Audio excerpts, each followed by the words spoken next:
High বন্ধুরা, বেশ কয়েকদিন শরীর খারাপের জন্য আমি ক্যামেরার সামনে আসতে পারিনি। আজকে এসেছি। আজকে দেখাচ্ছি আমাদের কংসাবতী নদীর চিত্র। এই যে দেখুন, এখনও রয়েছে এতটা জল। এই পলাশ ফুল কি সুন্দর সারি সারি নদীর তীর বেয়ে একই রকম রয়েছে অনেক দূর পর্যন্ত।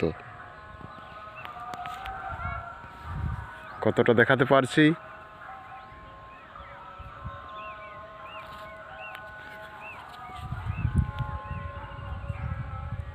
বেশি। ওই যে ওই দিকে রয়েছে শাল জঙ্গল, ওটা হুড়া থানা রাহামদা গ্রামের মধ্যে পড়ে।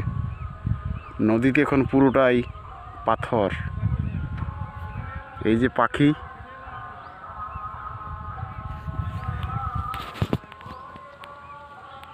এই পর্যন্তই বন্ধুরা।